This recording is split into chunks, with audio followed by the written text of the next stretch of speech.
Hello to all of our late night maniacs staying up late with us. At least if you're on the East Coast, we're closing in on 1 a.m. We're so happy that you're here. We're so thankful that you're here. We're so thankful anyone is tuning in right now to the AEW Rampage and Smackdown post show. Sean Ross Sapp is out tonight.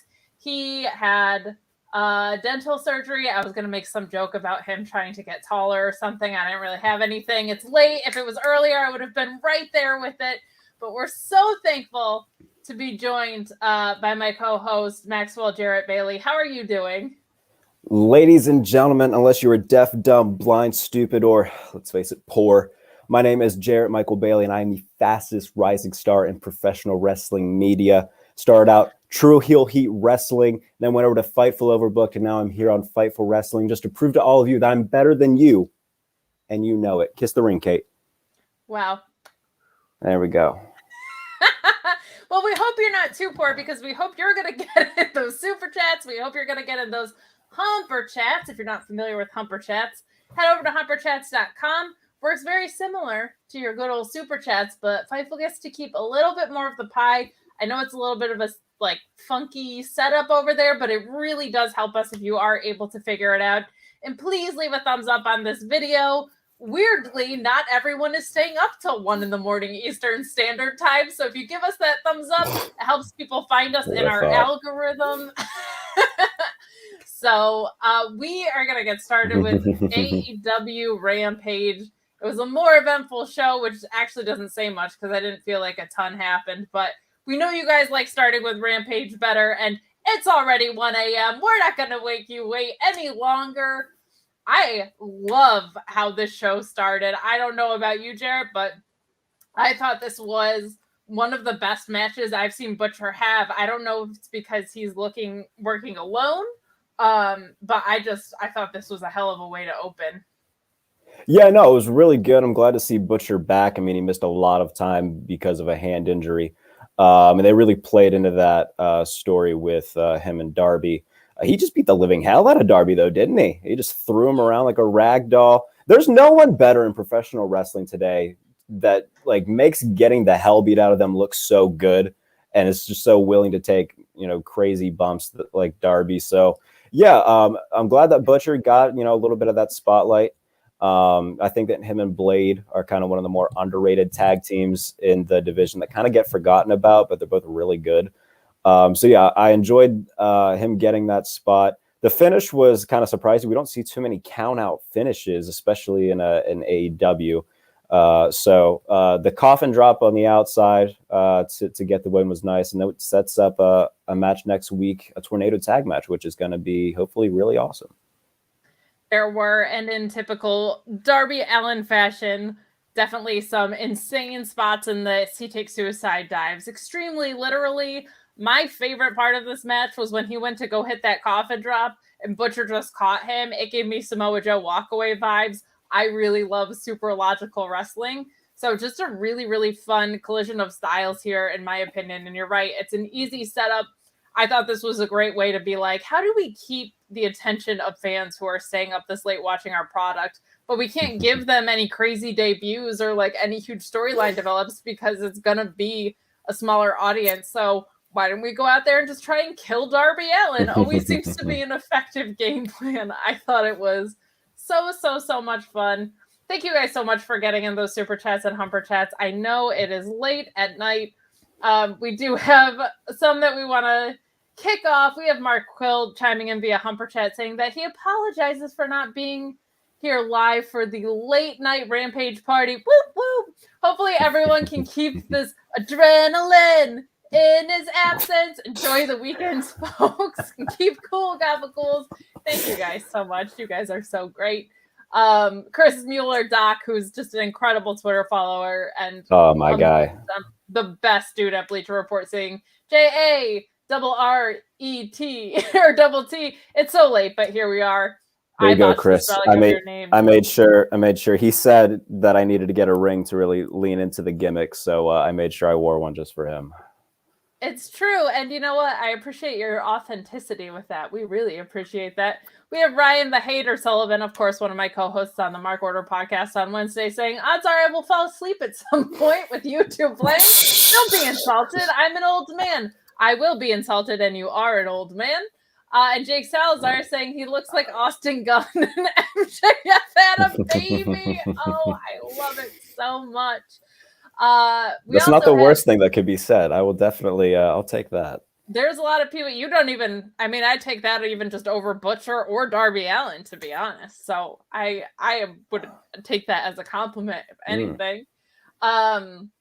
We also have an off-topic super chat that I'll just clear out of the way right now from Big J coming in via Humper Chat at humperchats.com. Very off topic, but FTR versus the Briscoes at Supercard. Are you kidding me? Finally. What do you think about this? I think it's the perfect solution. If they don't want to do this on television because of the Briscoes, controversial, like Pat, I shouldn't have put that in air quotes. It's definitely controversial. Sure. Their controversial history with some anti-LGBTQ comments and other things. This seems like a great solution to me. They've already teased the match. Why not do it at Supercard of Honor? It makes so much sense to do it in Dallas when there's already going to be so much hype there. Yeah, no, I totally agree. They already had their face off. What was it back in the final Ring of Honor show before the hiatus, right? When FTR showed up. So yeah, that final battle, which ended up being the finalist of battles. yes.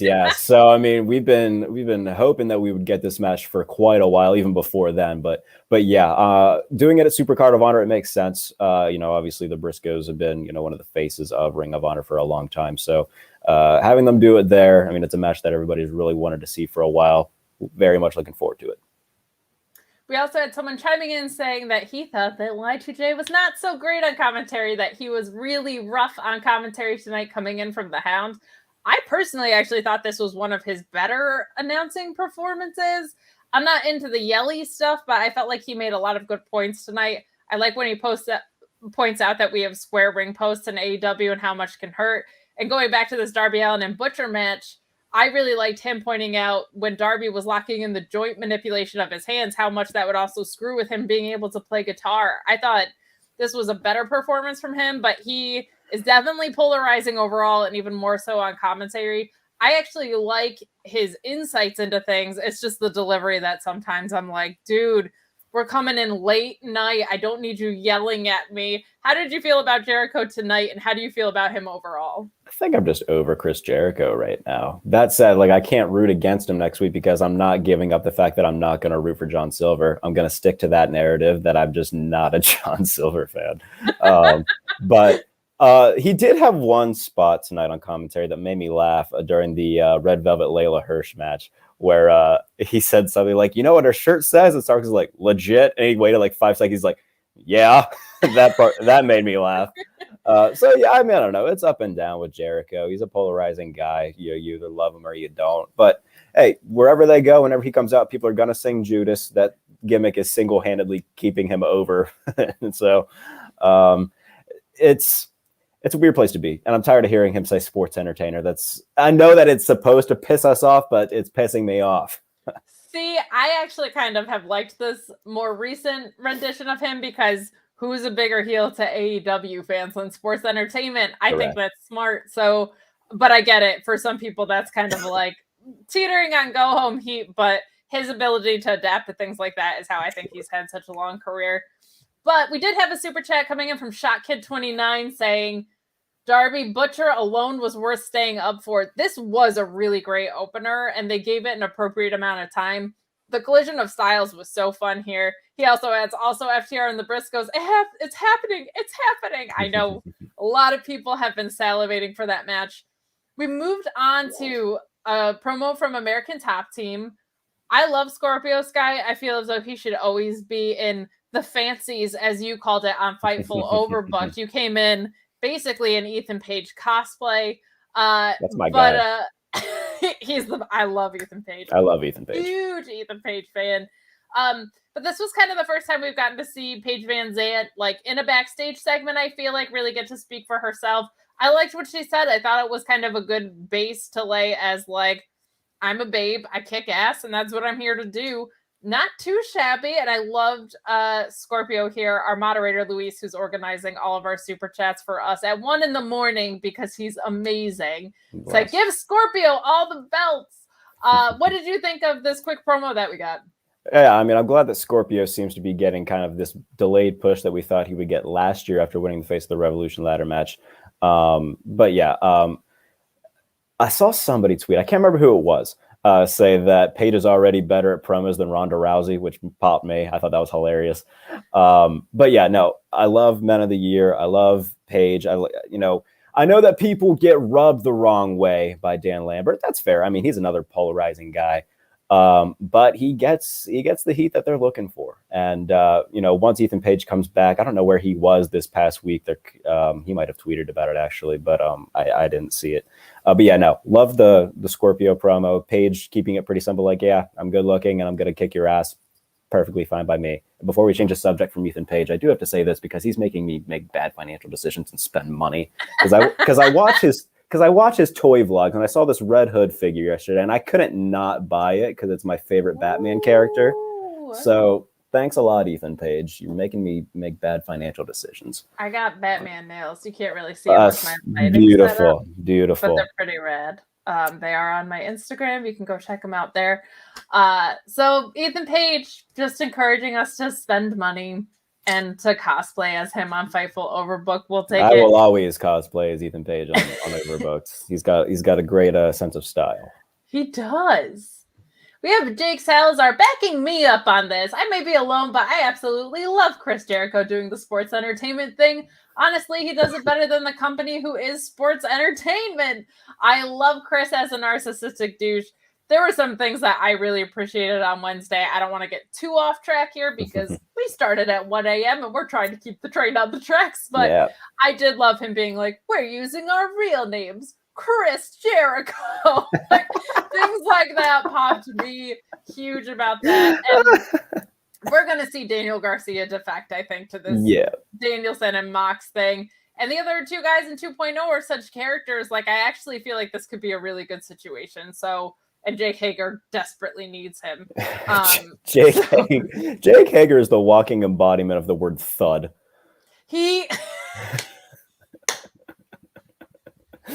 I knew inviting you on here was the right call. Oh my goodness gracious. He's like, he's kind of like just like Donkey Kong to me. Like, I don't get the appeal. I don't find him particularly charismatic. He's just kind of this big dude swinging around. He's about as charismatic as a bowl of oatmeal. That's right. That's how I feel too. Not for me. But we do move along to legit Leyla and Red Velvet. There were a lot of things that I actually ended up liking in this match. I feel like Red Velvet can sometimes be inconsistent. I actually like that Jericho pointed that out on commentary. He said sometimes she overshoots the moonsault, but this one she nailed, which was true. I like pointing that out when you see growth from someone in the ring, not to dunk on them. So I thought that was good. He also pointed out the differences in their physique where Red Velvet has those long legs and legit Leyla is kind of built the opposite. She's much more like athletically built, which I love her. I think she's such a great talent. I loved them jumping this from the beginning because this is a personal feud. It's not for a title. It's not for a contendership. This is just that these two don't like each other. So you want to jump someone before the match in that case? I'm all for it. And we do see Leyla go for her cop-out, which is to expose those turnbuckles, and Chris Statlander interferes.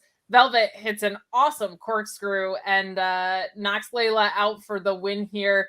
This was really to capitalize on the heat that Leyla and Velvet had a couple of weeks ago, and then also to move the momentum of this Chris Statlander and legit Leyla feud. I thought that was the best women's match on the Revolution pay-per-view, so I'm all for running it back if these two aren't going to be doing anything else. What do you think of this? Yeah, no, it was good for Red Velvet. I mean, she's been on somewhat of a roll on the YouTube shows, so it was nice seeing her get a TV win. Chris Statlander, give her all the titles, please. My goodness. She's been a different animal since coming back from injury, man. She's been so great. Ever since the title match that she had with Britt, she's just been elevating, and I'm loving that. So good for Chris Statlander. And then obviously, like, Leyla has been really good since turning heel. I mean, she's a very sound technical wrestler. We know that. So yeah, I mean, all three parties look good, and that's all you can really ask for in a segment like that. So good for Red Velvet getting a win. Chris Statlander's a badass, and we know that Leyla Hirsch is as well. So all in all, good stuff. If any of you are listening out there, all right, I need legit Leyla on Team Taz. It just makes too much sense. It does make sense. She would be perfect for it. We're getting more super chats just about the polarizing nature of Chris Jericho. I'm seeing this. My goodness. I love this. Jake Salazar chiming back in saying, don't forget my big boy daddy Magic Matt. I loved him saying, like, we don't use cheesy names. We use the real names. Big Daddy Magic Matt. What did he call Angelo? Like, I can't remember, but they were so ridiculous. Oh, it yeah. was so much fun. Chocket29 chiming back in saying Jericho's line of sports entertainment being about pairing young talent. That was funny. That was funny. Yeah, see, there's some good stuff in there. I'm liking this turn from Jericho. And Mark Losper saying Chris Jericho's sports entertainment thing really pisses me off. Also, can't hate Dan Lambert. He gets the reactions they want. Makes sense. Look, everybody has different definitions of what's go home heat for them and stuff that they like. Dan Lambert hovers on go away heat sometimes with me. I think that people are starting to come around to him a little bit more ever since like the whole thing with Brandy, just because people were tired of Brandy. So they were, from that show, they were cheering Dan Lambert and he was saying horrible things. That's just how much they dislike Brandy. So maybe people are starting to come around to it. Like, I know sometimes it's not for me. Sometimes it is. It just it teeters. Christopher K. Jericho bringing sports entertainment to the world. He sure is. And more love for Chris Statlander. Dope to see Statlander changing her character and that they are continuing another women's feud. Leyla deserves screen time. She really does. Thanks for chiming in, the Hound. I agree. Chris has just been on another level, and I love to see it. I also, what do you think of them getting rid of the alien gimmick? I'm for it because I think they need some. I like characters, but I think right now this women's division needs reliable workers that feel rooted in reality so bad that I kind of like them ditching that. I like her being on planet Earth, but keep the boops. Please keep the boops. Keep the boops simply because when she did it to Danhausen, I thought I was going to die of laughter. That killed me. So, but yeah, no, I like the fact that she's kind of ditched that. She came out in all black with like a little bit of war paint over the eye. That's completely fine with me. Love it. As do I. We have a name for Cool Hand. That's what it was. Yeah. How Jesus. Great. Doc chiming back in saying, hear me out, Leyla with Regal, Danielson, and Mox. I kind of want that. Absolutely. I think I want that more than Team Taz. I kind of want her on Team Taz. I want that to be fantastic. Serena. I want Serena D back with my goodness. Yeah. Right? Oh. Just like Lady Bret Hart. I'm all day with that. Lovely, lovely, lovely. Yes. So we'll move along to QT Marshall's promo inviting Hook to get a certificate. Speaking of go away heat, QT Marshall. I like QT Marshall. Oh my God, you and 3 other people. Jesus. I know. Well, there's a lot of things that me and 3 other people agreed on doing, like watching ROH before it got bought. I was one of them. QT, I think what I appreciate is not what he's doing on screen as much as he's such a reliable hand. He makes everyone look good. Like, I think he's perfect for filling in the gap of somebody who could just put people over, eat losses without it really affecting too much. We have Josh Weaver saying, I need Hook to hook up with QT's mom in like a Stifler's mom from American Pie scenario, and I need it now, please. Josh Weaver bringing the heat at 1:15 in the morning Eastern. I love it. I don't know. Sounds like it's horny hours for you, Josh. Jesus. Look, please. Look, I review NXT.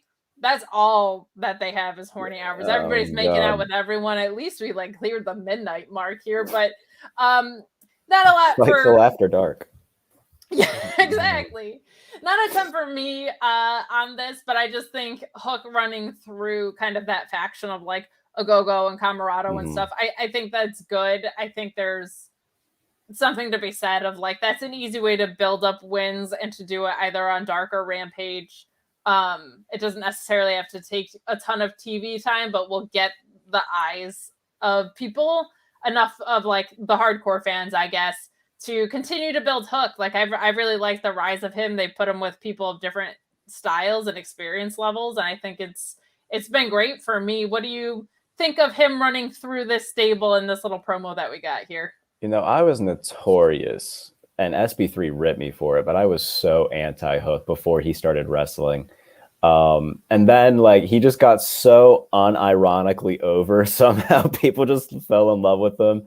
And well, he was really fucking good, it turned out. Yeah, and then it turns out he was so smooth in the ring. That was the thing. Like everybody, like he was there for so long, and all he did was stand there and eat chips. And I was like, who gives a damn? Like it's Taz's kid. And then when he started wrestling, I was like, oh, all right, fair enough.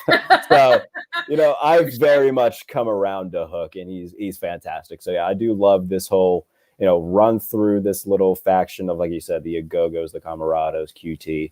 And eventually, I think it'll lead to eventually he's going to be TNT champion. And then maybe in 2 years, we'll get, some sort of main event of like Darby, Hook, Sami, and Scorpio in a fatal four for like the AEW world title. I think that's what the ultimate goal with all of these guys is. Like Scorpio's on the rise, Hook's getting, risen to the level of the TNT title eventually. And then, in a few years, once all of these guys are, superstar status, we'll get something like that. Hook's well on his way to that.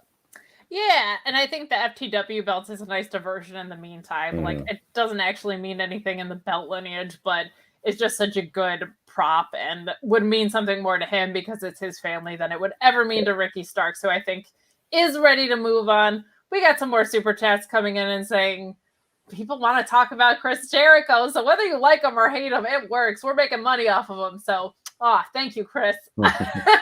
Doesn't this whole sports entertainment gimmick have a weird Voodoo Kid Mafia energy? Old WWE guy yells at company that isn't going to acknowledge them. I think it's a little bit more AEW centric than that. I think he just knows, he sees what's out there. He sees this tribalism stuff. He sees people saying that he's burying talent, which I personally don't agree with because, like, he put over Orange Cassidy in a vat of a mimosa. Like, he is there to do that. Yeah. So I get that he's, like, polarizing. I just think he sees the tribalism out there and sees that AEW is such haters on WWE and said, hey, no, it's a really great way to be a heel right now. Be the antithesis of the reason people watch our product. So, and not to mention the fact, like, he very much played up in the feud with Kingston. Like, I am the big one. Like, if you beat me, then you've made it. And that was the entire thing of that. It was like, yeah, Eddie hadn't won, a big pay-per-view, big time match. So he put over Eddie. He put over guys like Orange Cassidy. And even he's with 50. He knows what he's doing, you know? Yeah, and he tried very hard to put over the likes of like Ethan Page and Scorpio Sky in that mini feud that they had with the Inner Circle a few months back. So yeah, Chris Jericho, I don't recall him since he's gotten there burying any young talent. Yeah, and Scorpio Sky was his first loss, if I remember correctly. So. Yeah. Mark Wasbro on my side. Thank you, Mark. Saying QT Marshall's awesome what he does. Dude rules. I think that's what it is. It's the what he does part that he's very good at. It's not that I love what he does. I love the role that he's filling more than anything. And Josh Weaver saying, had to close my birthday out on a good note. You chose to close out your birthday with us effing maniacs. You are so cool. We love you. At 1:20 in the morning. Happy birthday, Josh Weaver. Happy birthday. Mark Losper chiming back in saying there's only one dull dude with a long entrance screaming about wanting to be acknowledged, and it's not Jericho. I hope I already started the petition, but change Cody Rhodes' theme to the American Nightmare by Ice Nine Kills yesterday. Ooh, all right. I'm into that. I'm very into that. We also have Chris Reigns popping in via Humper Chat saying, I gotta give props to Jarrett's on JF. It's definitely not mid. No Skyline Chili here on the late night hangout for the AEW Rampage Smackdown post show. But we will move into the House of Black versus Bear Country and Fuego del Sol. Our moderator Luis saying, I howled when King clubbed Fuego. Dude. Fuego got his ass beat, my friends. He got punched out of the air. He got kicked out of the air by Brody King and Bud Matt, respectively. I gotta be honest, I love this match. I love the story in this match. I think you could easily run something back with Bear Country. I like that they're giving Brody King big guys to go against, like Redbeard, like the guys in Bear Country, who I would love to see on my television more. I think they're so great. But I feel like this was such a great example of what this triumvirate could do. I think you saw Brody King shine tonight. Bud Matthews is just one of the best at selling in the game. So and good. his strikes are so vicious. Anytime he's kicking anything, I'm like, that looks like it would legitimately hurt. So we have Chris Reigns also saying, give me trios titles and put them on House of Black. Absolutely. Oh, I would love to see that be a huge reign. I think the trios titles are going to be used to settle this Red Dragon, the Elite yes. situation initially, but once Kenny comes back, yeah, I think so too. But I think House of Black is going to have them for a very long time. I think Malachi Black has been basically perfect since walking in the door, and trios are a really, really great way to elevate him. What did you think of this match, aka Fuego got his ass beat match? It was so fun. Like I think everybody popped it when Brody just clobbered him with a forearm. That was beautiful. My God. That was great. But no, there was a few, like I think it was Boulder who took a few good kicks. He took a flying knee from Malachi. That looked really good. All of these guys are just really good with, leg strikes and whatnot. Malachi and Buddy especially. Buddy's finisher popped me. My goodness gracious, that was, I don't know what it's called. Somebody's going to have to tell me what that actually is called, because I don't know the name of Bud Matt's finisher. But it looked so good when he did it to Fuego. So I'm glad that Bud's getting a chance to shine with House of Black. He did really good in the pre-show, the pay-per-view. That match that they had against Death Triangle was really good. So I'm loving everything that House of Black is doing right now. I want to see them continue to be pushed and taking on all of these, continuing the story, first of all, I guess, with, Penta and Death Triangle and everything in Pac. But yeah, this has been very good. That match was awesome. And seeing Fuego, damn it, I have to praise Jericho again, because before the match even started, he was like playing over Fuego. He's like, what's he gonna do, you stupid idiot? It's just it's so funny. Normally love him on commentary. I thought tonight was one of his better performances. Yeah, he did do good. Some value add stuff there, but you were not the only one who loved this match, and I was not either. We have All Elite Dan chiming in saying that House of Black in the vulgar display of power comment from Excalibur. I love a little metal with my wrestling. Me too. Also, someone please check on Fuego for real. Braun Wagner must be from my Tuesday night show, because with a handle like that, I know you're trolling. We got Buddy needs all the belts.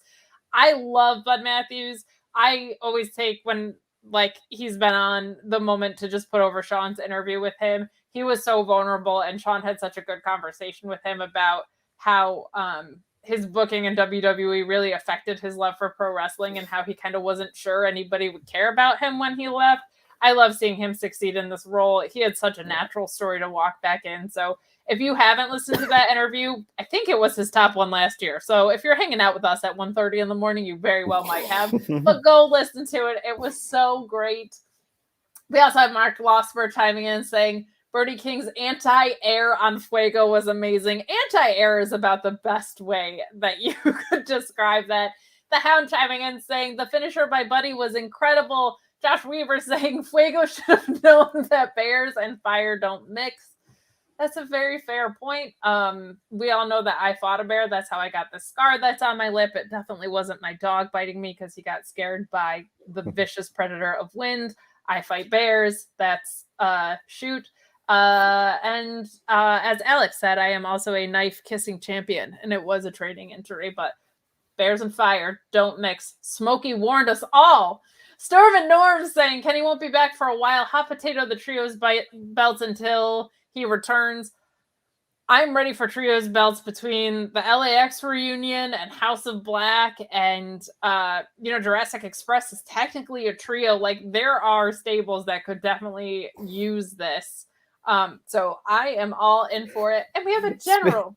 Speaking of Jurassic Express, so my roommate's, I'm starting to get him into wrestling, and he loves Jungle Boy. And How can't you? Yeah, every time he comes out, he's just a big fan. We were watching it. We were watching Dynamite on Wednesday. He just starts laughing. He's like, Jungle Boy looks like a pilgrim. And that popped me. Holy hell. It killed me. But yes, Did you all the tell love him for them. whose son he is? Because you can't unsee it once you see. No, what? Son. You don't know? No. He is, oh my God, Luke, what's his face's son?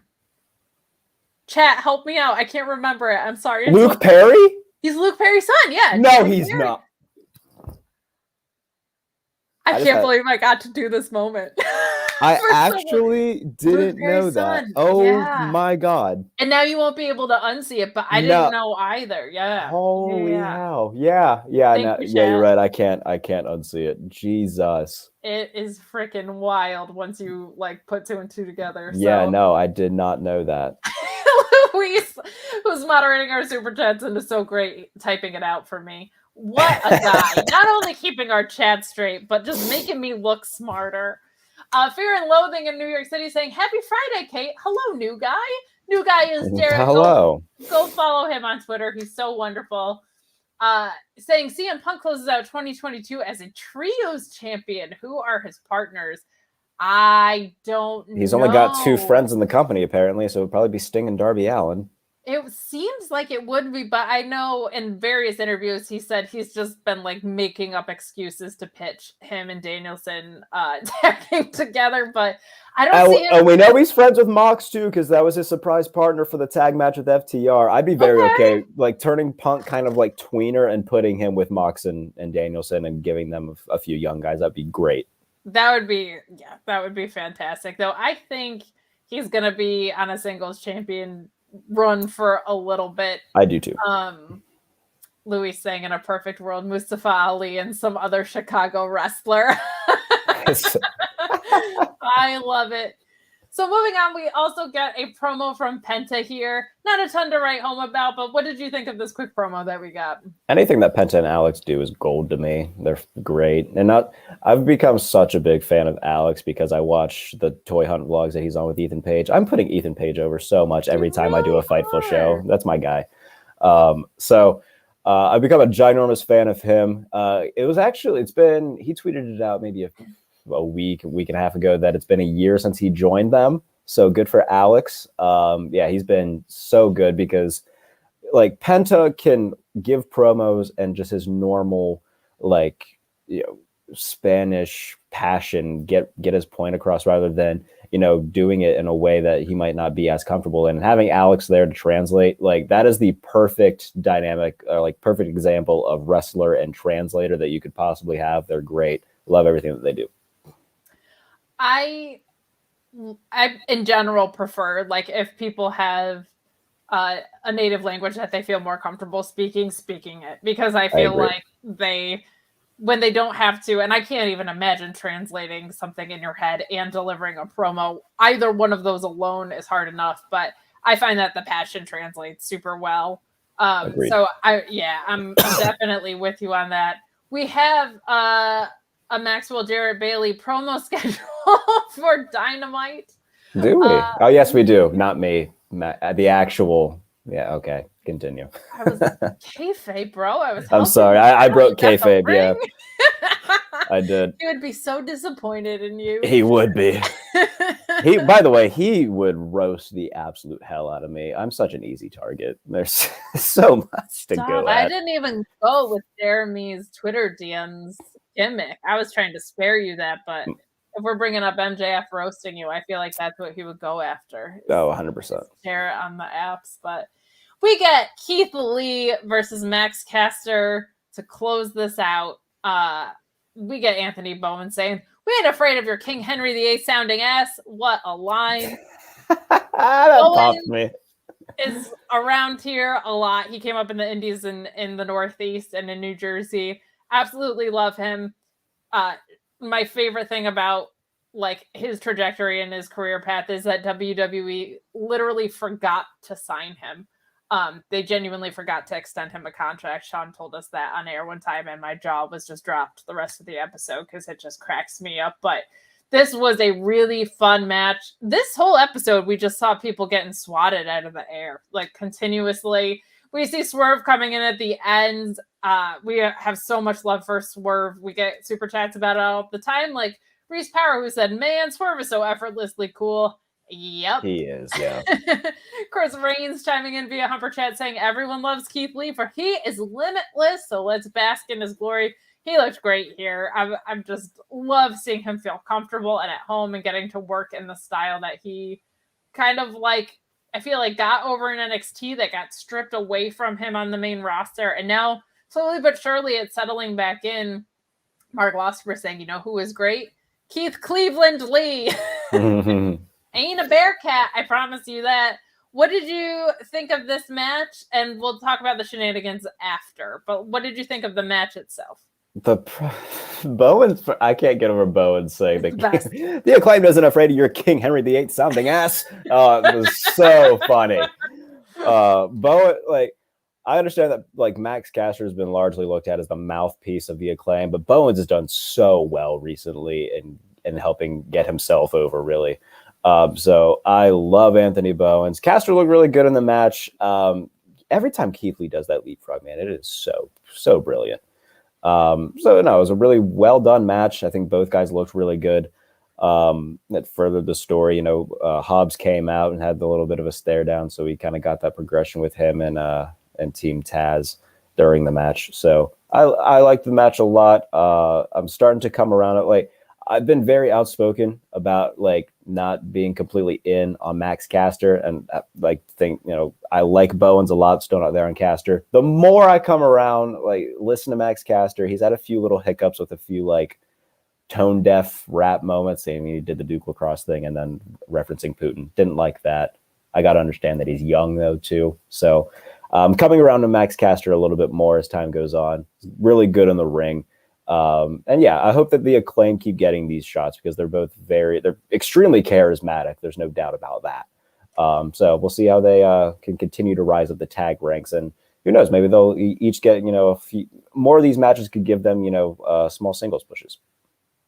Definitely. And I agree with you. It's a little tricky of a line to walk because you don't want to do something so vanilla it's boring because everyone's the gimmick and you want to be edgy but not too edgy. Yes. So it's taking some time to find out where that line is, but sure, they're getting there. I really liked this. What did you think of the shenanigans after? We had Swerve coming down. We had Team Taz coming down from the announce desk. Kind of got a Gang Wars feel, but always that made sense. I thought this was a fun way to close out the show. And when you think about the live experience that they had Thunder Rosa going over and then had to start Rampage, I'm kind of cool with just like emptying a box of people that like pop the crowd that because people they must like have been emotionally exhausted at that point. So you got to keep the live experience in mind too. Swerve is just like so immediately over, and oh my goodness, there were reports saying that they see him as a crossover star, and he definitely has that level of charisma. I kind of love that happening. Reese Powers chiming in also saying, also Swerve's theme just fucking slaps. Yeah, it does. There's it's just very apparent that he has an incredible handle on every aspect of this business, from in the ring, from how he presents himself to his promos to how he can expand his footprint outside of the fundamentals. Like, what an incredibly skilled wrestler. And what's funny to me is, I said this a couple times, like, out of the WWE releases, there were a lot that were question marks, but I was like, man, I feel like is so what they were looking for in so many ways. He fits perfectly in AEW, but I feel like he just understands how to deliver into the sports entertainment side of things, but also into the pro wrestling side of things. What an incredibly versatile talent. So what did you think of the shenanigans after? What do you think of Swerve since he's shown up here? Yeah, no, I think you said it perfectly. Everybody was just drained from Dynamite. There was like, all right, send out Swerve, send out the Hardys, just give them people that they like, make them pop. That's fine. So yeah, no, Swerve is, I mean, you said he's just so effortlessly cool. And anytime he comes out, yeah, I mean, he's just naturally, like, he's one of the few guys, like, where when he talks, it doesn't sound like he's like a promo. It just sounds like, I believe Swerve when he talks. So every time that he's on screen, I'm happy. And if it leads to, you mentioned the gang warfare, that's always been the feel for AEW. There's so many different factions. There's so many different alignments. So, yeah, I mean, if this goes somewhere with Swerve and Keith Lee somehow teaming up, that's fine with me because both of them rule.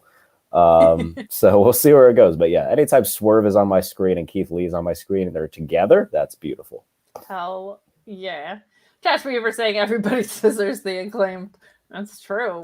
Everybody loves the Acclaimed. So true. And Jake Salazar chiming back to our trios conversation. Hear me out. Mox, Danielson, and Regal versus Taz, Hobbs, and Starks for the custody of Hook ladder match. Ooh, custody on a pole match. Well, you said it. If Keith Lee and Swerve link up, that's going to be incredibly entertaining. But if I was an opponent, would not want to be anywhere to be found. And I think that the best way to be nowhere to be found is with NordVPN, and Sean Ross Sapp is going to tell you all about it right now. I've started to travel a lot more for work, which is why I'm not on this show right now. And there are little things that I'm discovering when I'm on the road, like I can't watch SmackDown unless I'm live at the hotel because YouTube TV tells me I'm out of my region. Fortunately, NordVPN.com/Fightful can help, and it helps me watch a lot of shows that I would normally miss because they're region blocked in my area. It helps me get better prices on a lot of pay-per-view stuff. NordVPN.com/Fightful. You can also use that code Fightful, and you're going to get 70% off your NordVPN plan plus 1 additional month for free. And it's also risk-free with Nord's 30-day money-back guarantee. There is nothing to lose here with NordVPN.com/Fightful. It's the equivalent of buying a cup of coffee every month, a small price to pay for premium cybersecurity and access to a vast amount of entertaining content. NordVPN.com/Fightful. It has made my life a whole lot easier, especially on the road. Check us out. Use that code Fightful at NordVPN.com/Fightful. We thank Jarrett for being with us, and we have someone new joining us, and that is Jarrett Butch Bailey. Welcome to the show, Jarrett Butch Bailey. How are you tonight? I miss being Pete Dunne.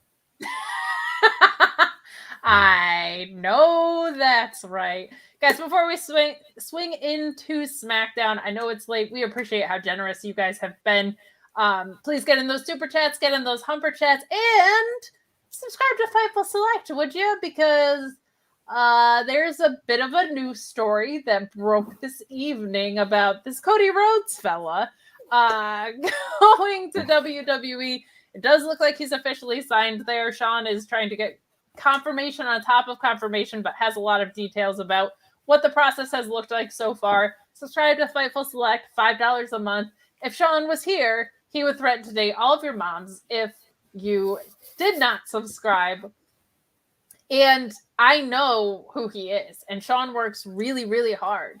And if you don't think just because he's not here tonight, he's going to try and go date your moms, he absolutely is. So if you don't want Sean to try and date your mom, I think he would be very nice. But let's just keep marriages intact with your parents. You know what I mean? So subscribe to Fightful Select at FightfulSelect.com. If you want to be cool and join 6,400 something other people, you got to do it. So thank you so much for sticking with us. We're going to fly through SmackDown. Why? Not a lot happened. And it's 1:40 in the freaking morning. So we do have Butch with us. It's an honor to have you here, sir. Please get those super chats in. Let's see. Let's talk about Cody first. Mylar Lasagna saying, adrenaline in my soul. Push the butcher, Cody Rhodes. Well, we got Butch in the house, that's for sure. We also have a WWE overall related super chat from ShotKid29 coming in saying, unrelated, but Mustafa Ali's tweet makes me hopeful for his near future, even if it ends up being blind optimism, #FreeAli. There is going to, I think, be a point where they're going to release other people. They're going to release Elias. They're going to release people post-Mania, I'm sure. But if they do that and don't release Ali, they're going to have, I think, like a much more heated blowback than they've had so far from stakeholders that they don't want to piss off. What do you think about Ali? Do you think he's going to get out of this contract earlier than 2.5 years from now? I'd assume so. He tweeted something out saying that once I get this all sorted out, I'm beating all y'all faves ass. So let's hope so. I believe you, Ali. I hope he does. I mean, everybody wants to see him get out of that whole situation. I think a lot of the Jeff Hardy interview with John Alba on the Extreme Life of Matt Hardy. Such a great podcast, by the way. Put it over all day. Love John. So I think that a lot of people were saying, well, if Jeff didn't do that and would have just requested his release, he'd be in the same situation. So yeah, it's very similar to Toni Storm. She just up and left, and they were like, well, we've been saying budget cuts. Like, what are we supposed to do? So. Exactly. So I hope so. He seems pretty optimistic about it. So hopefully it does get resolved soon because he's a fantastic performer. I would love to see him tear up the indies. If he wants to go to AEW and they have mutual interest, which I'm sure they would be okay with that. Impact, I don't care where he goes. He's going to tear it up. Yeah, he is a ridiculously talented hand. Mid Moon saying Cody is back home. Ooh, you're searching for the late night heat, and I like it. Kate is number one. Is that Louis Dangore's burner? It must be. I love Louis. I love Louis too. Josh Weaver saying fly through SmackDown like Brock on that forklift. We got to talk about the 20 minutes that this segment took up. Here's the thing. I have loved Cowboy Brock. I have very much enjoyed heel Roman. This shit needs to end. This is getting so old. This incredibly cheesy beginning with the psych out text to Paul Heyman about whether Brock was going to be there based on weather conditions. I don't know who was swerving him, but you got to be a little smarter than that, Paul Heyman. And a babyface trying to murder someone, multiple people, 3 people with a forklift. A little much, in my opinion. I also don't think we needed another 10 minutes of him coming out to the ring with a piece of his Toyota Tundra, which we would later see get advertised. Like the most durable truck in the world to me. But what did you think of this opening? I've liked this storyline. I'm ready for it to be over. And I just felt like 20 minutes for this opener was way too long. Yeah, like I like chicken parm, but if I have it 9 days in a row, I'm gonna be like, okay, give me something other than chicken parm, please God. This storyline is the chicken parm. I'm so tired of it. I think everybody, like, this is the 800th iteration of Roman Brock. Now, granted, it's by far the best one, but it has just been so just milked of any sort of substance that I care about. And unifying the titles at Mania, that's great. I'm over it. Let's just get it done with and see what happens next. It does seem that in our late night energy, Mark Losper has found a loophole saying, wait, Sean is going to date my mom. Do I get partial ownership of Fightful? Yikes. Yeah, you're going to have to. I think they would have to be betrothed. I'm not totally sure how that works. True. But you can date my mom, Sean. My parents are divorced. Oh, look at that. You can't.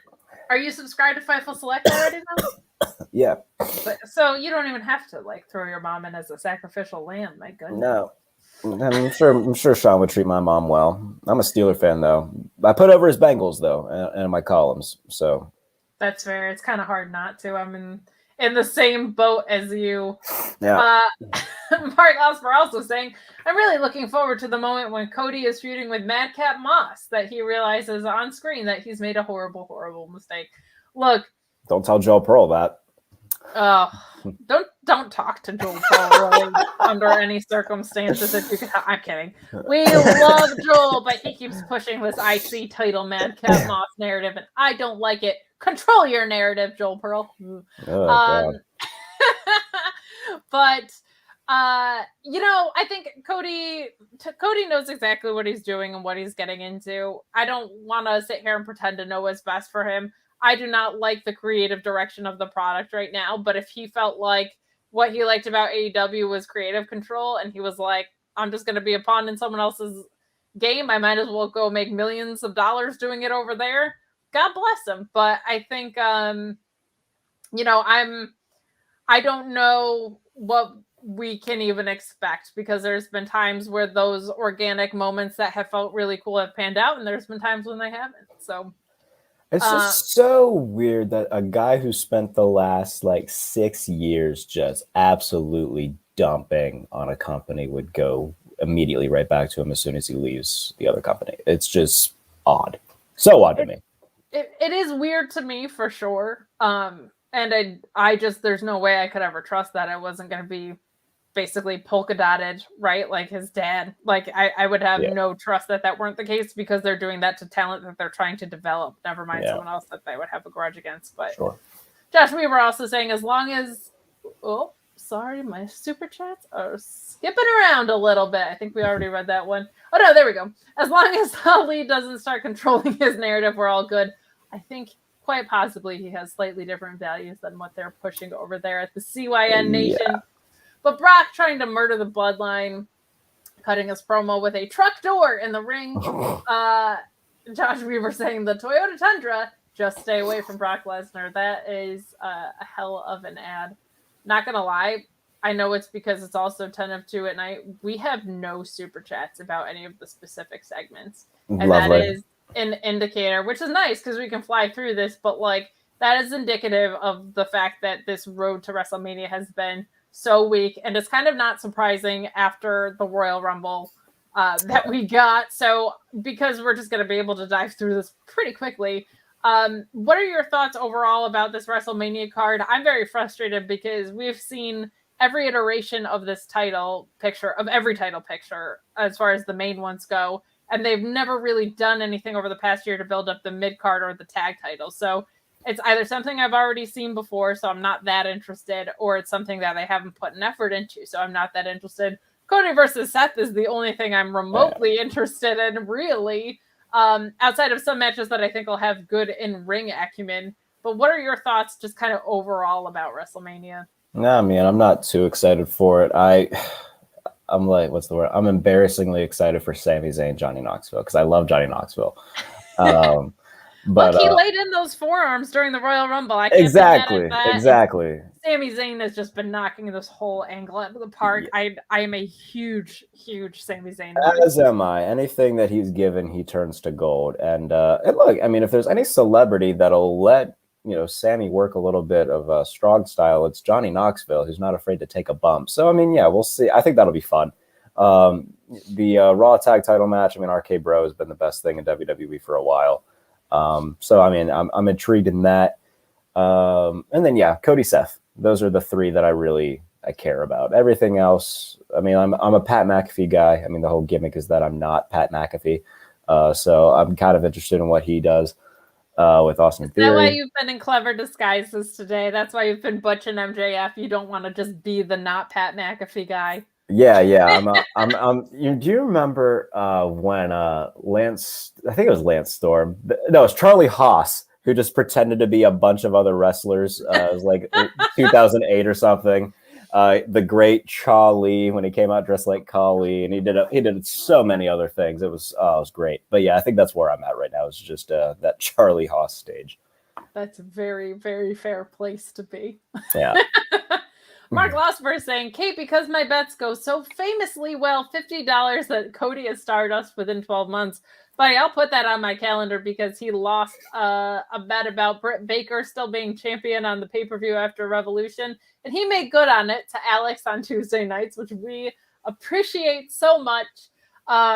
Thank you for donating that money. We do feel like we can trust you. Sora Norman saying, it's late and I'm a little toasted, buddy. It's 10 of 2. Why wouldn't you have a drink or two with you? Thanks for watching SmackDown so I don't have to. We get an alarming amount of those. How long after Stupendous Mania will Cody be chasing the 24/7 geeks? Yikes. I think if they're smart enough to pay him what they would have to pay him to get him there, they are going to at least initially put him in meaningful programming. It's more what happens when that burns out. Like, what is that going to look like? So I don't know what that timetable looks like. I don't know if they hold on to him for the extent of his contract. I don't know if this company sells to Disney in the time that he's there. Like, I don't even know what WWE is looking for. I'm not convinced that WWE knows what they're looking for, because it seems like outside of Roman Reigns, they don't really have a plan. And even with Roman, I don't know who's supposed to dethrone him anymore. I thought it was going to be Braun Breaker, but he just lost to Dolph Ziggler, so who knows? But I was talking to someone and they had said, you know, we got sick of Roman being shoved down our throats as a face, and it's not too much longer until people are going to be sick of him being shoved down our throats as a heel. And buddy, we're turning that corner. So. Correct. Mark Lasper also saying maybe Brock tried to murder the bloodline because he's sick of Roman's entrance. It's not justification for murder, but if I was with that company, I would certainly understand. All right, let's dig into this for no other reason than because we have to. Nakamura and Boogs versus Los Lotharios. I don't understand it with Rick Boogs. I have not seen anything more than a military press being something that is exciting about him. What are your thoughts on the match? And also, what are your thoughts on, like, this is legitimately, they're going to put over Rick Boogs so hard at WrestleMania. Like, one of the best tag teams to do it, the Usos. What are your thoughts on the match that we're seeing in front of us? And what are your thoughts on the match for WrestleMania? I mean, he's clearly over. Like, he's the most stereotypical WWE guy ever. Like, just a weird, over-the-top gimmick. Like, the fans are really into it during the entrance and whatnot. I mean, they chant with him, and as soon as Shinsuke comes out and he starts playing the guitar, they're really into it. But yeah, in the ring, there's nothing there for me. Yeah, he can lift somebody over his head. That's fantastic. Other than that, there's nothing there. I love Shinsuke. I wish that this pissing company.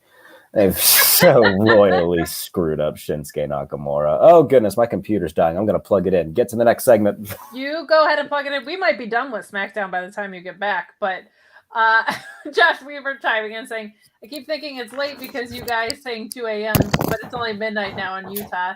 You are cheating with time zones, but you are lucky Stephs. We will move along to the Viking Raiders and McIntyre versus Jinder, Corbin, and Shanky. Drew looked really impressive in this match. Tell us in the chat what your thoughts of this match were. But while Jarrett is plugging in, it's late. We'll break some rules on Super Chat. Oh, okay. Well, it appears Kate left, so that's fun. And now I'm split down the middle. Oh, goodness. Sean's going to see this and be horrified. We're back. Yeah, I was going to say. Oh, good. What happens is if you go to click a Super Chat, if you just make the slightest motion with your trackpad mouse, you back out of the whole damn thing. So, actually kind of worked out because now you're plugged in. I'm back here. We're talking about how Drew looked really impressive in this match, but this match doesn't mean anything to me. Drew McIntyre, you say? Drew McIntyre, I say. This is for you, Drew McIntyre. I don't know if you all for you. But that sword is actually named after his mother, Angela. I don't know. They mentioned that more than 900 times in the past month. Yeah, they definitely do that a good amount. This match happened. Like, I don't know. You've already set up McIntyre versus Corbin, right? So I don't know what the Viking Raiders versus Jinder and Shanky really have to do with anything. Who the hell's Shanky, by the way? Who is that his name? Shanky. Shaky? It was Shanky and Veer for a while. And as you know, Veer is coming. Yeah, he's edging at this point. We can say that it's 2 a.m. My dad's not watching at 2 a.m., so it's fine. I don't know. What did you think of this match? Do you have any thoughts on this match? There was nothing really for me to dissect here. We already know what's coming down the mountain at Mania. I didn't think this really did anything to move anything in one direction or the other. I don't think the Viking Raiders versus Jinder and Shanky is like a thing. One So this Direction. seems I think I'd rather talk about One Direction than talk about the. I mean, I love One Direction. I'm not gonna lie to Jarrett, you. you light up my world Wow, like nobody else. you wasted zero time with that. By the way, that's not even a top 5 One Direction song. I've got so many One Direction songs in my Spotify playlist, and there's so I'm not going to get into One Direction though.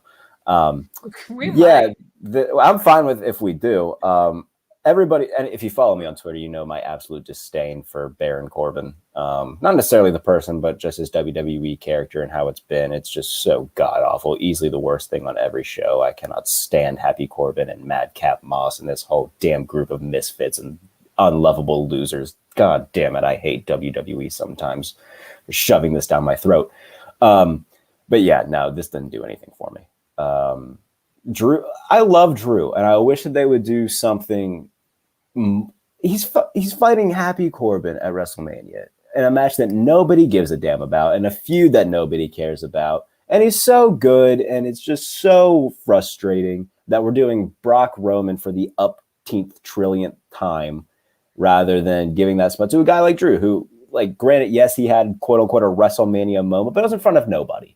I would love to see him be able to get some sort of coronation in front of a full crowd after a big push. Hopefully he gets that, relatively soon, because he's easily the best face on SmackDown. I agree. And when the brand split happened, I was so excited for Drew because he had run through everybody at Raw. I thought this was going to be so refreshing. I thought he was going to be positioned as like a top contender to possibly dethrone Roman. And it's just been a giant joke since he's come over here. We talk about it week after week. It's Sean always says too, like, it's not just that they're such bad wrestlers or characters in wrestling. He's like, they're two of the worst characters on any television show, period, right now. Like, it is bottom of the barrel with this. I feel bad, but that's where we're at. I'm also adamantly opposed to having Madcap Moss and Rick Boogs in back-to-back segments. I feel like they're too similar and they're both too juvenile sense of humor-wise to hit me over the head with it like twice in a row, and I find that they do that a lot. Mark Losper chiming in, thank you for your chats tonight, because we would have nothing else to talk about right now, but Boogs is the latest in the WWE production line of giant stiffs who can't work. Stick him with Omos and Aziz and drive the company off a cliff. It's tough. I mean, they love these big guys. I feel like with Omos, it's really tough because unless you are going to put him with Malcolm Bivens, like, I don't know what you do with him next. If AJ Styles can't get you over, I don't know what would. Nobody will. Manager with a personality would be great, but he still can't do anything. So I don't know what is helpful there. I wouldn't wish that upon Bivens at this point. I think Diamond Mine just doing well. They won the Dusty Cup, so I think that would be better. Aziz has shown time and time again that he kind of falls into that same category. I think the good thing with someone like Braun Breaker is like, he is also their dream guy, but he has a personality and can work. So hopefully it's like they lean in the direction of guys who are big and can work, because there's plenty out there just like that. There are women who are hot and can work. So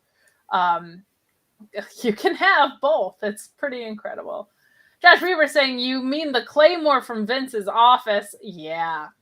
Yep, Vince's office, the giant Vince's office on tour. Just such weird juvenile kind of stuff. So we're gonna move along. We've got Liv and Rhea versus Sasha and Naomi, and Shayna and Natalya being added to the tag championship match. This I actually thought, from a ring perspective, was some of the best stuff that we saw. Fantastic match that they end in a DQ. That they, of course, end in a DQ. Thank you. I was just going to say, it's so frustrating when we see great ring work get undercut by these terrible finishes. Liv and Rhea, considering how short of a time they've been working together, I don't like this carousel of Rhea tag team partners. I find it frustrating, but they worked really, really well together. Rhea's vertical suplex that she just leaves hanging there for 10 minutes always looks so impressive to me. Liv has really, really grown over the past year. I thought it was great. My gripes with this match are the ending. Yeah. And, you know, for an angle that has just gotten so much heat as it looking racist with Sonya Deville just hating Naomi, for her to say that one team deserves to get their ass beat and one team doesn't. And that's why Shayna and Natalya are being added to this women's tag championship match at Mania. It just looks so racist. And if you don't give a reason for why she hates Naomi so much, the default reason is going to be that it's racist. If they don't go out of their way in any way to justify the real reason or dismiss it, it just looks wildly racist. And now you're adding Sasha into that mix. It looks more racist. So I just feel like we do need to keep pointing that out. I actually feel like it's kind of a responsibility of ours, even at 2 a.m. on a Saturday morning at this point, because if we don't continue to call that out, this kind of stuff slides, and it shouldn't. And I think it's a really unfair position to put Sonya in after what she's been through in the past year. But it just looks really, really bad. I'm sure I was in and out of sour grapes before this, but I am very confident that Alex went on a very vivid, verbose rant about it, because he has been calling it out, as he should, a lot. But overall, I thought the match was great. The ending sucked. Shayna and Natalya being added is fine. I just don't know. I don't feel like everybody needs to be included in WrestleMania. I thought WrestleMania was the platform, the stage for your most important storylines, not for all of your storylines, and to include everybody. And it's just like, how many singles people that we aren't using are we going to throw into this catch-all when you don't have any tag division for the women? It's just been like, it was annihilated by all of the releases. So your thoughts on the match? You loved what was happening in the ring. What are your thoughts on them being added and kind of what this tag division is overall right now? It sucks, all of it. Touché. All right. Yeah, like I feel bad for Sonya Deville, because I'm sure like she's genuinely like a good person, but her on-screen character sucks. This whole story of Naomi's like gone nowhere since like November. Like it's been going for so long. So I don't know. Everything about it just isn't good. I don't need to see Natalya and Shayna Baszler just thrown into this. Yeah, it's kind of haphazard. Yeah, it's just so dumb. I do love put every title on Liv Morgan. My God, I love Liv Morgan. She is great and has grown so much, and she's a babe. Let's be honest. Quite honestly, yeah. Quite. Yeah. Mark Glasper saying, you're clearly forgetting about the excellent reason they've given of some BS about being fake make character vibes or whatever, Kate. Yeah, when Charlotte Flair is literally out there calling herself the Opportunity, I don't buy that. But we do get to swing into a segment that I'm glad you like, because it's not for everyone, but I love Sami Zayn so much. Mm-hmm. And I am actually kind of digging this thing with Johnny Knoxville. I hate that I love it. It's the same thing where I'm like, I don't like that they're making this work, but it's kind of been like magic. And if I could eat that magic up, I would do it with a magic spoon. Mm-hmm. And it would be filling, and it wouldn't be carbohydrate filled. It would be protein packed. And Sean Ross Sapp is here to tell you all about something just like that. Cameo. What's up, you guys? It's Sean Ross Sapp. I'm not here physically on the show right now, but I still wanted to tell you about how I'm starting my day no matter where I am with delicious Magic Spoon cereal. 0 grams of sugar, 14 grams of protein, only 4 net grams of carbs in each serving, only 140 calories per serving. Keto-friendly, gluten-free, grain-free, soy-free, low-carb. It is the ultimate breakfast food. It's the ultimate snack food, and it's the ultimate food for me to take while I'm traveling. Quick, easy, all the flavors you love. Peanut butter, blueberry, cinnamon, cookies and cream, maple waffle, cocoa, fruity, frosted, all over the place. That cookies and cream and maple waffle are back permanently. And if you go to magicspoon.com/Fightful, grab a custom bundle of cereal, try it today. Use our promo code FIGHTFUL at checkout to save $5 off your order if you don't like it. They are so confident in their product. It comes with a 100% happiness guarantee. They'll refund your money, no questions asked, if you don't like it, but you will. It's perfect before, after workouts, as a snack, And my favorite thing about it is you get filled up with one serving. It's not running back and forth to the cupboard to get racking up those carbs, racking up those calories. MagicSpoon.com/Fightful. Use that code Fightful. Guys, thank you so much for sticking with us. Thank you to Butch for sticking with us and joining on late tonight. We appreciate it. We're making our way down the home stretch. Please get those super chats and humper chats in. Subscribe to Fightful Select. There's going to be so many details coming on the Cody situation and him signing with WWE. We've got some more super chats. A professional segue right here. Listen, even at 2 a.m., your girl still got it, okay? It's more fun when we get to do it about dick pills, but I could do it with Magic Spoon. Why not? Chris Mueller, hanging out this late. You're just the best, Jesus, man. Chris, go to sleep, homie. What a guy. He is in a different time zone, though, so he is cheating a little bit. No. But speaking of cheat codes, Sami Zayn is a cheat code for making me life stuff. He just gets everything over. Yeah. He really, really does. I've loved him as a face. I love him as this conspiracy theory heel. I miss his old theme, but like him getting sort of like doxed even has cracked me up, even though I'm like, I don't know, we should be encouraging people to do that, but it's just been hilarious. I would love him to have another run as a face because he's so just lovable. And he really is. I would love to see him be a face again. It's been too long.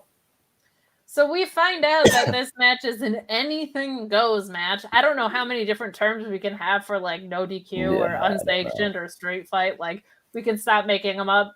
My only qualm with this is, and I guess Zayn is the one who's supposed to be kind of an idiot here. So him putting himself in this situation makes sense. But I feel like this is just a huge advantage for Knoxville. And it's weird that Zayn would suggest something like this because this is all in Knoxville's court. But I think it was the right thing to do as a stipulation for this match. I am looking more forward to this than I care to admit because I feel like it's been properly built. And now that it's an anything goes match, which I was kind of assuming, I think that Knoxville just doing crazy shit and taking bumps is actually going to be real fun. So do you have anything to add? I hope they just go batshit crazy with it. Like, I want all the guys from Jackass involved. I want a giant human slingshot where he just launches Wee Man at Sami Zayn. I want this to be like the comedic relief that the night needs. Whatever night they put it on, that's gonna be the match I'm most looking forward to. Which is embarrassing to say about WrestleMania that I'm looking forward to Sami Zayn versus Johnny Knoxville more than anything.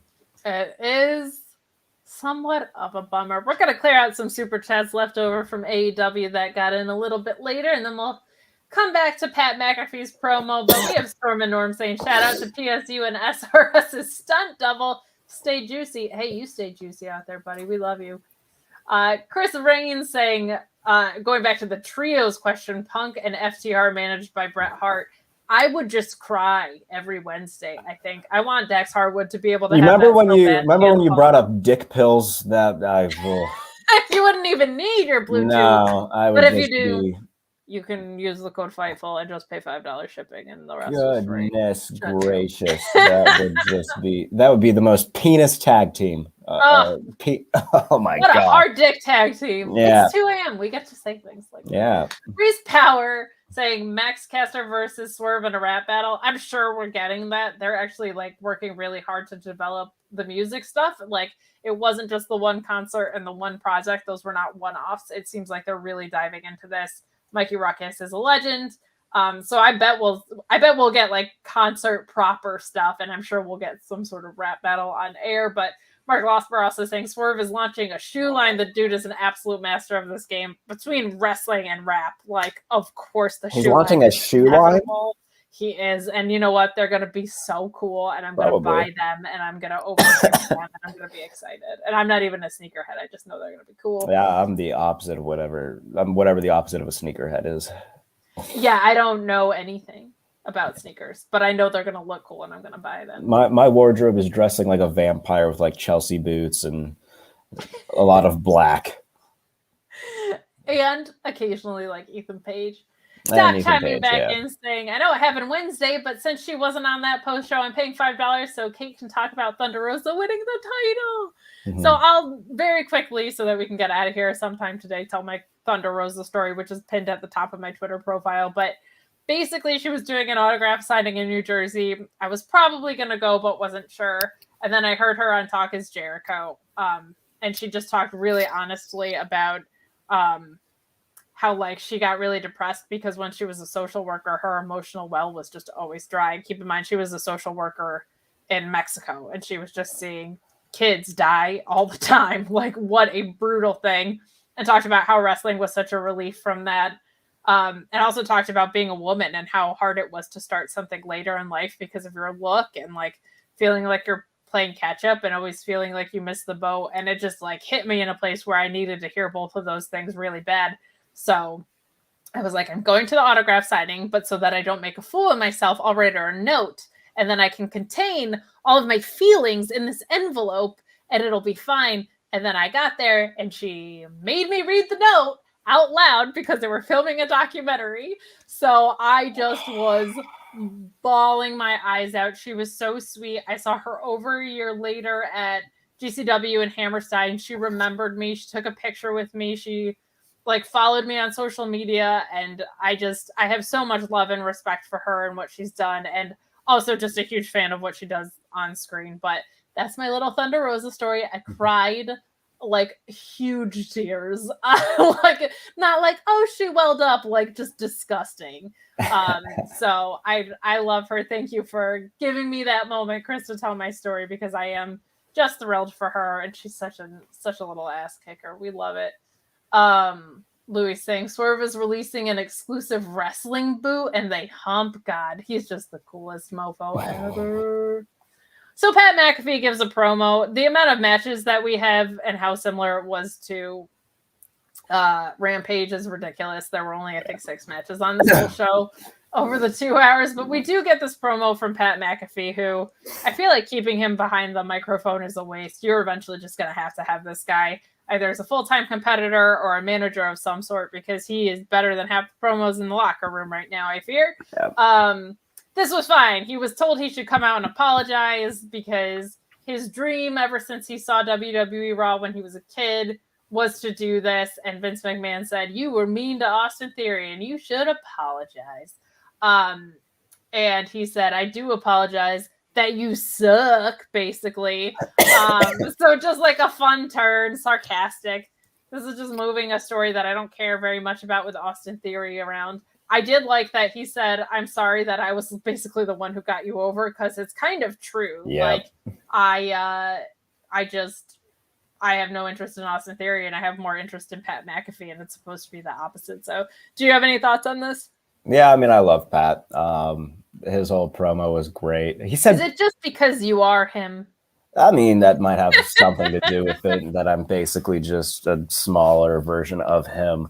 But he said, I love professional wrestling. And as soon as he said that, I was like, oh, that's sports entertainment to you, Pat. They're not going to like that in the back.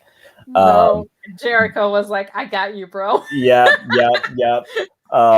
But yeah, no, I mean, when he was just like, I apologize that your parents raised a douchebag, like stuff like that. Oh, it was so good. Like he's instantly like the 4th best promo in WWE. Like unironically, like Edge, KO, Pat. Like I put Sami up there too. Sami as well, but he's in the top 5, which is sad because it shouldn't be that way, but it is.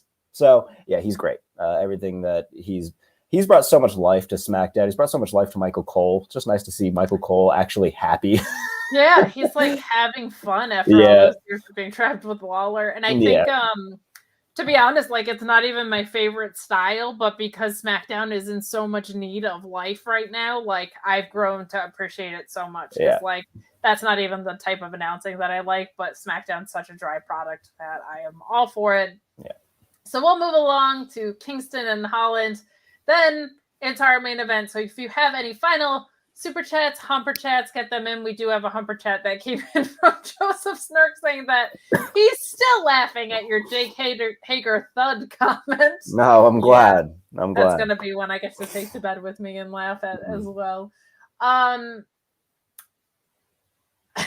Mark Losber also saying, Edge said, Mountain of Omnipotence, he is disqualified from your ranking of promos, which is also fair. Kingston versus Holland. My only issue with this, and it's a big issue, so I guess I shouldn't minimize it, but like they were kind of half in and half out of this world of what happened with Big E. They showed him getting dropped on his head again, and they were saying like how vicious Ridge Holland is, but then they kind of came out of kayfabe with it, of saying like it was an accident, that he got hurt, he apologized, we want to make sure he did the right thing. You just can't play both sides of that fence, and I have very mixed feelings about him picking up Kofi Kingston at all in this match, because in my opinion, he just shouldn't have been on screen this week. I understand probably the want to go find your footing again, but even if you were going to put him in a match, there's no reason that Kofi Kingston should have been picked up. That is like a scary spot right after what happened to sincerely one of your best friends.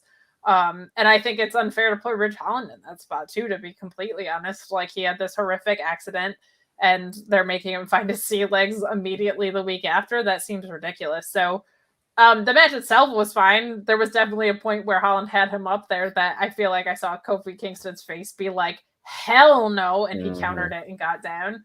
And then we see your boy Butch and Sheamus running back down the ramp after they were kicked out from ringside. I was just too distracted by the real life events from this, and I was honestly checked out on a lot of this match, because it was fine from what I saw, but I was just so distracted by the fact that they kept half selling what was going on, and I just thought that was a really bad approach. It was a bad approach. They could have easily just kept Ridge Holland off TV for at least this week and just put Kofi in a match with Sheamus, or I'm not calling him Butch, with Pete Dunne, or just anybody else on the roster. But yeah, the entire thing, by the way, at the end, or maybe just even throughout, when Dunne's just like marching around trying to get, it reminded me of like a 1940s like high speed like movie or like a cartoon or something, where he's just like marching around and having to like constantly be contained. It was so dumb. But yeah, the entire thing didn't do anything for me. I mean, Kofi's great, we know that. No, none of this was good. Yeah, and it was just weird that he was out there to fight to rectify a situation that they were having, acknowledging. It was just awkward footing. Yeah. Mark Losper saying Ridge Holland should be off TV, plain and simple. I'm not going to pretend that I know how to evaluate someone's skills in that regard. To me, it does. I agree. Like, it feels very rushed. But if you are going to have him work, it just feels like Kofi Kingston should not be put in that situation. Yeah. In my opinion, I don't know what the hell I'm talking about. I've never been inside a ring, so... closing out the night, thank you guys for sticking with us. Thank you to my amazing co-host for jumping on here at 1 a.m. We were initially looking for someone on the West Coast. You answered the call, my friend, when I DM'd you, and I appreciate that. This Charlotte Flair promo and the kendo stick spot. I don't know how many times we can call Ronda Rousey a pony. It feels weird. And calling her a one-trick pony would be a little more effective if she didn't constantly beat ass with the one trick that she has. She put women away for years with the armbar. For years. I do appreciate that it's a real narrative. Sean and I talked about this last week, that people in the MMA world were also saying she was a one-trick pony because she was winning with the armbar, but she kept winning with that one thing. So I appreciate that it came from somewhere organic. It just doesn't really work when she was constantly kicking people's ass with it, in my opinion. Like, if you are constantly winning with your one trick, it seems like that one trick is pretty freaking lethal. So I don't know if like this feud has done it for me. I think that the match will be very good, but I just don't care about whether or not Ronda Rousey is going to be able to also do an ankle lock in addition to her armbar, which takes women out constantly. So just nothing really on the bone for me right here. I think the match will be good. And I also they keep pushing this thing of like that Charlotte doesn't tap out to people. And we can all recall her tapping out in the bank statement because it looked so fucking cool. And plenty of other instances. So they just like kind of have been very inconsistent all over the place with this. What have you felt about this build into Mania, and what did you think about this ending with the kendo stick and the promo that we got from the Opportunity Charlotte Flair? I'm pretty outspoken that Charlotte just has ginormous go away heat with me. And again, that's not a shot at her as a person. It's just when she's on TV, I want to change the channel. It's nothing that she hasn't had like a storyline that I've cared about, and I don't know how long. I'm not a big Ronda person either. Like she's just very bland on the mic to me.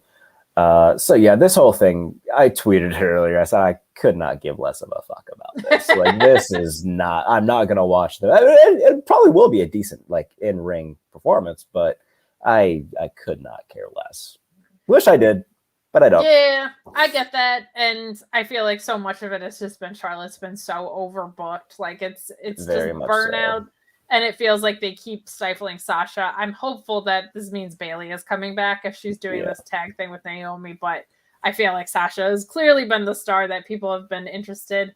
Mark Losper chiming back in with us saying, in a Mania that includes a casino millionaire versus a Scottish guy with a sword, this is the worst built feud on the Mania card. There's a lot of competition for that, man. Like there's so much of this build. They talked about this on the Raw post show too. Has been like, well, now what's my path to WrestleMania, which is just the laziest cop out that you could. Oh my goodness, a 2-night show. A 2-night show. How am I ever going to get on this thing when there's 12 people left on the roster and we're filling 2 nights? Like they're really going to put Happy Corbin on Mania and not Seth Rollins. I'm sure that's exactly. Jesus. Exactly. Josh Weaver closing us out saying Charlotte is the mountain Edge is sitting on right. What a perfect way to close us out at 2:23 in the morning. You guys are so great to us. Yeah, I mean, this has closed the show. This closes out our night. Do you, before we get to plugs, any other thoughts kind of going into Mania? You might very well be on another Fightful show at this point. We keep calling on you, but what do you want to leave the people with, if just in case that you don't have another time to voice your thoughts on what we're about to see in a couple of weeks? Yeah, I mean, I want it to be good. I do. And I'm sure that most of the in-ring stuff will be okay. But just the stories around it, for being a company that says that it's clear that they put stories before the wrestling, they're doing a pretty shit job at doing that. So there's a few, like I said, there's a few of them that I genuinely want to watch. I want to watch Sami versus Johnny Knoxville.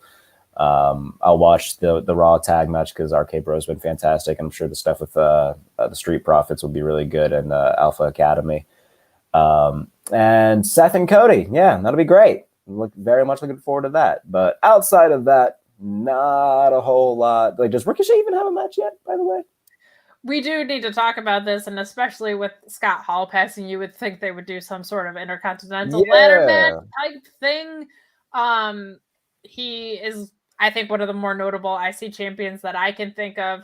The fact that they put the belts on Ricochet for him to not have anything. I'm wondering if there was like a contingency backup plan where it was going to be Seth and Ricochet if Cody fell through or whatever. Sure. But they definitely, like, it's a mid-card title and it's not even booked for WrestleMania in the 2 nights. Is the US title? Yeah, that'll be Finn and Priest at Mania. Right, and that should be great. Yeah. Oh yeah, I'll be into that. And then AJ Edge too. So I mean, now that I think about it, there's like in-ring stuff that'll be really good. Yeah. But there's some stuff on here. It's just, it's brutal. And to go from Stand and Deliver to night 1 to night 2 is just like that's a brutal stretch. That's a brutal stretch for that many poorly built stories. But I don't know how we can thank you. I certainly couldn't have done this alone at 1 a.m. Thank you so much for joining us. I can't believe how many of you have joined us this late at night. I'm looking at the number and it's like gross and amazing how many of you stayed up with us this late. Tell the people where they can find you. At J Bailey NFL on Twitter. So yeah, if you guys don't know me, I'm a football media guy who just happens to really enjoy wrestling and is friends with a bunch of people at Fightful who let me do this. So I do sincerely, I tweeted about it, but I do have to thank everybody who's kind of accepted me into this, by the way. Like Sean's been super cool letting me come on these shows. Jeremy's really accepted me. You've really accepted me. Chris, Louie, SB3, just everybody in wrestling media has been really nice to me since I started talking about wrestling publicly on Twitter.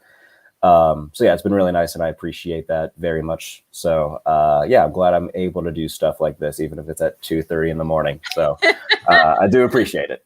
Absolutely. We appreciate you jumping in here, hanging out on Fightful Overbook. Go check us out.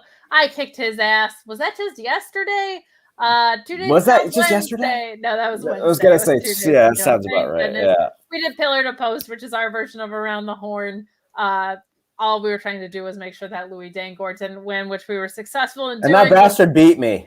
He did beat you. He did not beat me. I told My Jeremy. Bad Take Boys tag team partner. That's turned right. his back. I told Jeremy I would have called him sexist if he put Louis over me, but Reg retained. Check out Grab City tomorrow. That's going to be in less than 12 hours at this point. That's in like 10 hours. We are pumping out content for you. Go over to Fightful Select and find out more information about Cody, as well as constant updates on contract news. We appreciate you guys so much for hanging out this late. And for those of you that are normal and catching this tomorrow, please go and review this at wherever you listen to your podcasts and leave a thumbs up on this video on YouTube. Thank you so much. We appreciate you. Follow me at Miss Kate Fabe. You can catch me on Tuesdays with Alex on Sour Graps doing whatever the hell we're doing after NXT 2.0. That gets out of control. You can catch me Wednesdays at the Mark Order podcast and Fridays back here, normally with Sean Rossap, but not the 2 a.m. crew, baby. We got Jarrett in the house. Thank you guys so much and have an incredible rest of your evening. Sleep well, my friends.